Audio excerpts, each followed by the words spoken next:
Janasena party సభ్యత్వ నమోదు కార్యక్రమాన్ని ఈరోజు ప్రారంభించారు. ఆ పార్టీ అధ్యక్షులు మొదట సభ్యత్వాన్ని తీసుకొని ఈరోజు మంగళగిరిలోని పార్టీ ఆఫీసులో ఈ కార్యక్రమాన్ని లాంఛనంగా ప్రారంభించారు. వీళ్ళు అధికారంలో భాగస్వాములు అయిన తర్వాత అంటే ఈ 2 ఏళ్లలో, ఈ 21 నెలల్లో సభ్యత్వ నమోదు చేపట్టడం ఇది రెండోసారి. అంతకుముందు కూడా 2 సార్లు చేపట్టినట్లున్నారు. అయితే ఈ క్రమంలో ఈ సభ్యత్వ నమోదు అంటే జనసేన పార్టీలో సభ్యత్వం చేయించే వాళ్ళు, ఆర్థిక సహకారాలు అందించే వాళ్ళు, వీళ్లకు కొన్ని కొత్త పేర్లను నామకరణం చేసుకుంటూ ఆ పార్టీ నిర్ణయం తీసుకుంది. ఆ పేర్లు ఏమంట, పార్టీ భావాజాలాన్ని లోతుగా అర్థం చేసుకొని, ఇంతకు భావాజాలం ఏంటి అంటే ఆ పార్టీ భావాజాలం ఏంటని, అంటే 2019లో ఉన్న భావాజాలమా, 2024లో ఉన్న భావాజాలమా, జనరల్గా సరే పోనీయండి.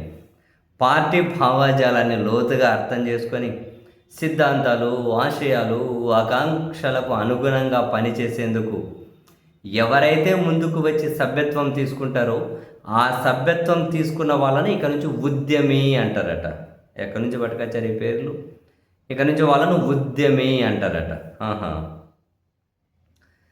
పార్టీ పోరాటానికి మరింత బలాన్ని అందించి, నవతరానికి ప్రేరణ కలిగించి, పార్టీ సిద్ధాంతాలకు జనాన్ని ఎవరైతే ఆకర్షించుకుంటూ సభ్యత్వ నమోదు చేయిస్తారో ఆ చేయించే వాళ్ళని ఇక నుంచి సాధక్ అని పేరు పెట్టి పిలుస్తారట. వాళ్ళకు నామకరణం సాధక్. సభ్యత్వం తీసుకునే వాళ్ళేమో ఉద్యమి అట, సభ్యత్వం చేయించే వాళ్ళేమో సాధక్ అట.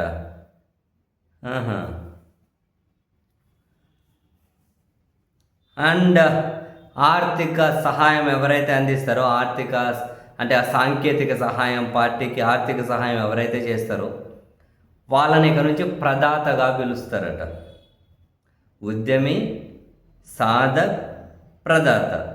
డబ్బులు ఇచ్చేవాళ్ళు ప్రదాత, సభ్యత్వం చేయించేవాళ్ళు సాధక్, సభ్యత్వం తీసుకునే వాళ్ళు ఉద్యమి. ఇంతే ఇంక. సో మరి ఇక మనకు జనసేన సోషల్ మీడియాలో కూడా ఇక ఈ పేర్లు అఫీషియల్గా కనిపిస్తూ ఉండొచ్చాము.